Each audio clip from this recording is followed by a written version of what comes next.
अस्सलाम वालेकुम नाज़रीन, आप देख रहे हैं ज़ी एच एंटरटेनमेंट। मैं हुसैन अहमद। नाज़रीन, आज हम फिल्म का रिव्यू लेके आए हैं। पंजाबी फिल्म पंज दरिया 1968 की फिल्म है, लेकिन इसके बावजूद ये फिल्म कलर है, रंगीन फिल्म है।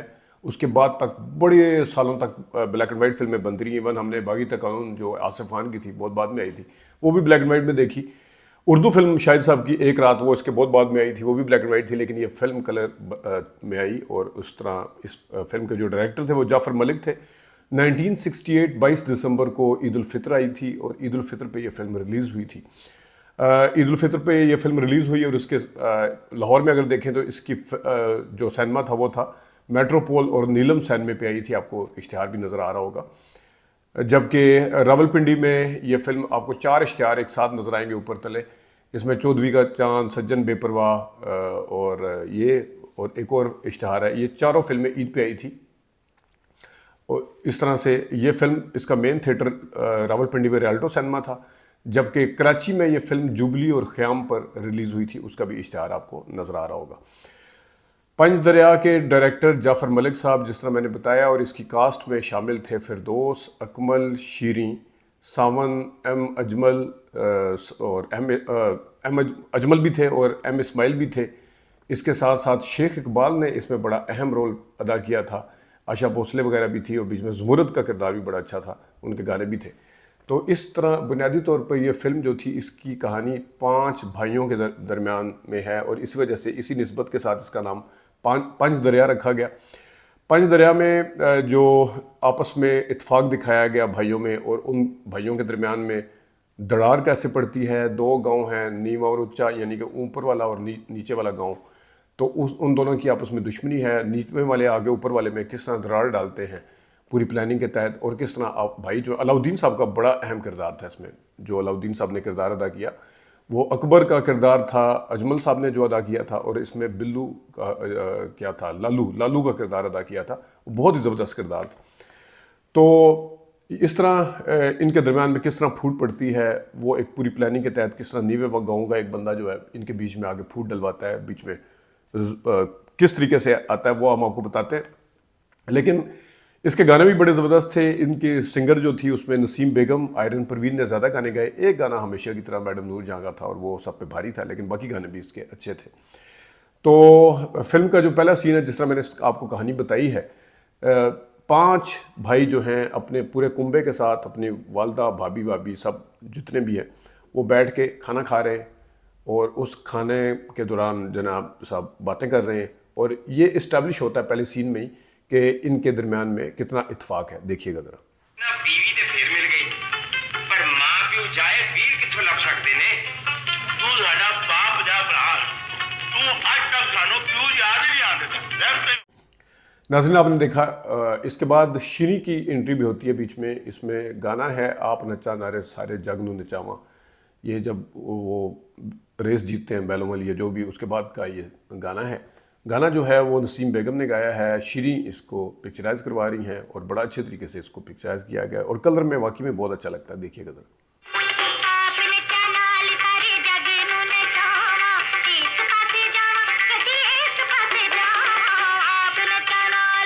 सावन का किरदार बहुत ज़बरदस्त है इसमें। अलाउद्दीन और सावन के दोनों के मैं नाम भूल गया, तो बड़ी माजरत है। सावन जो हैं वो दूसरे गांव के वो होते हैं। मेन जो दुश्मनी होती है अकमल के साथ और इन 5 भाइयों के साथ वो होती है सावन की, और वही दरार डालने की कोशिश करते हैं। जो नज्जे का किरदार सावन ने किया था, और जो शेख इकबाल साहब हैं वो उसमें फज्जा बने हुए हैं। और वो शेख इकबाल साहब जो हैं वो इस गाँव में आते हैं पूरी प्लानिंग के तहत। वो सावन को कहते हैं कि इन 5 दरियाओं यानी 5 भाइयों के बीच में मैं दरार डालूंगा। वो किस तरह प्लानिंग करते हैं, क्या कहते हैं, सुनिएगा ज़रा। ना चिर पंज दरिया अपने रास्ते नहीं बदल लेंदे नचिया, वो ना चिर कोई दौड़ नहीं हो सकता। पहला सानू पंजा भरावां दी आंच तोड़नी पेगी। सुना नाज़रीन आपने, जिन्ना चिर 5 दरिया 5 भरा वखरे नहीं हो जाते, इस तरह करके उन्होंने बात की। आगे फिरदौस और अकमल की जोड़ी बहुत मशहूर है। तो अगर आप प्रैक्टिकली देखें, दोनों की केमिस्ट्री बड़ी शानदार थी। आजकल बड़ी केमिस्ट्री की बात होती है, तो ये एक होती है नेचुरल केमिस्ट्री जो कि मिल जाती है बस कुदरती। तो इनकी डायलॉग हैं जहाँ पे दोनों क्या ज़बरदस्त, और डायलॉग भी बड़े मज़े के हैं, लेकिन इनकी केमिस्ट्री चेक करें, बहुत ज़बरदस्त। देखिएगा।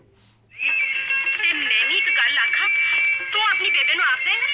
तू 100 गल आख मेरी मां में मैं उन्हें आख दियागा तू भी आख ते कुछ मैं भी आखांगी।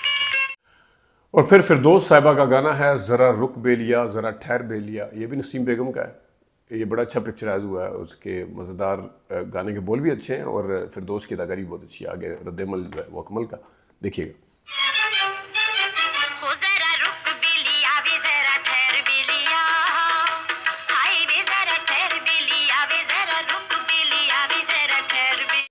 जिस तरह शेख इकबाल ने कहा था फज्जे ने कि मैं इन 5 दरियाओं का रास्ता अलग अलग जब तक नहीं कर देता तो जिन्ना चिर मैं अलग अलग नहीं कर देता था ये, तो फिर वो पूरी प्लानिंग के तहत ऊपर वाले गांव में पहुंचते हैं।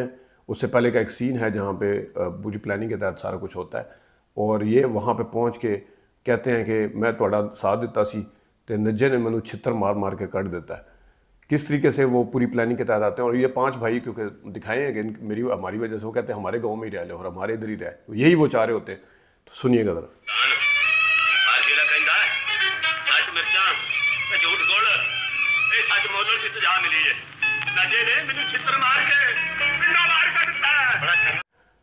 आगे गाना है फिरदौस का अगेन टोल मेरा टोल, सुनिएगा, ये भी बड़ा ज़बरदस्त नसीम बेगम का है, सुनिएगा।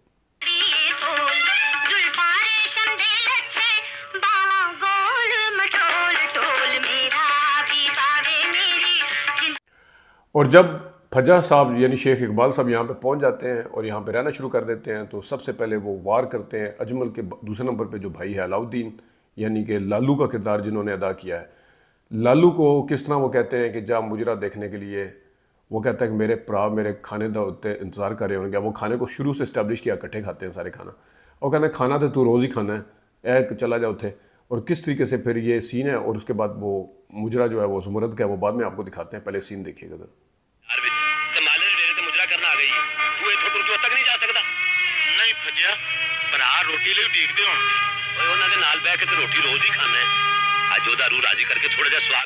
पहले गाने सारे नसीम बेगम के आपने सुने, अब आपको आयरन परवीन का गाना सुनाते हैं जो कि जुमरद का है। जब अलाउद्दीन लालू साहब वहाँ पे पहुँचते हैं तो वो कहते हैं कि वो आगे वो गाना है मैनू तेरे प्यार दी खुमारी चढ़ गई अख लड़ गई अख लड़ गई। ज़बरदस्त, आयरन परवीन ने भी पंजाबी गाना बड़ा अच्छा गाया है, सुनिएगा।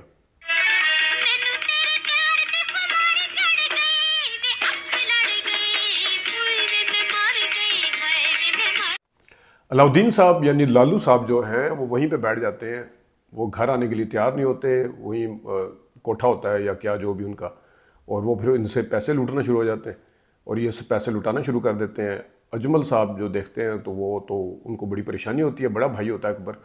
तो अजमल साहब जब पहुंचते हैं इनके पास इनको लेने के लिए, आगे से अलाउद्दीन साहब उन्हें धक्का दे देते हैं और वहाँ पे अजमल साहब ने अदाकारी बड़ी अच्छी की है, उनके डायलॉग भी बड़े अच्छे लिखे गए हैं कि मैं ते क्योंकि बड़ा भाई था, मैं ते प्यो दा मान लैके आया सा, तू ते भरा भी नहीं रहने देता।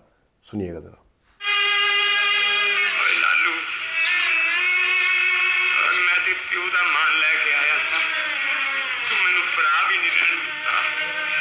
अगेन अलाउद्दीन साहब वहीं पे हैं और फिर एक और गाना है वो भी जुमरद का है और उसको भी गाया है आयरन परवीन ने, हरनी दी चाल चलना, देखिएगा ज़रा।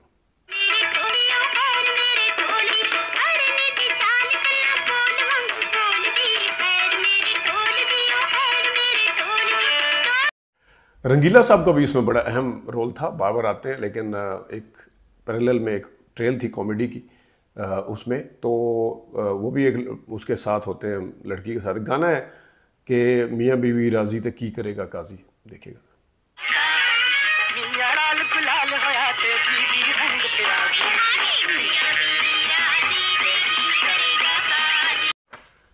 फिर अगेन आखिरी जो गाना है इसमें वो है मैडम नूर जहां साहिबा का, मेरे सुजरे फुल्लों के गजरे कंडियां दे वस पै गए। और इसमें अगेन जिस तरह मैं कहता होता हूँ कि अक्सर फिल्मों में के अंदर उर्दू फिल्में हों या पंजाबी हों और किसी का गाना आखिर में हो ना हो, मैडम नूर जहाँ का ज़रूर होता है। उस वक्त एक्सप्रेशन की ज़रूरत होती है, फिल्म अपने क्लाइमैक्स पे होती है, जगह ऐसी होती है प्लेसिंग उस गाने की कि वो मैडम के लिए ही बना होता है। तो ये गाना भी मैडम के लिए बना था, फिरदौस ने इसको पिक्चराइज करवाया, बड़ा ज़बरदस्त है, मैडम ने गाया, बहुत शानदार है, सुनिएगा।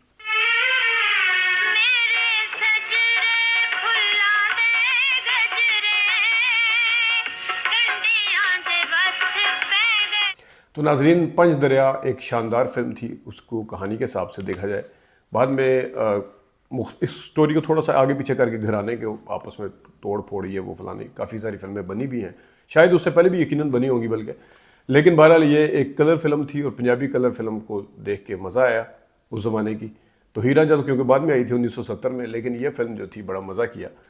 तो आप भी देखिएगा, अच्छे प्रिंट में, ठीक प्रिंट में, मुनासिब प्रिंट में मौजूद है। अपना ख्याल रखिएगा। अभी तक के लिए इतनी इजाज़त दीजिए। अल्लाह हाफ़िज़।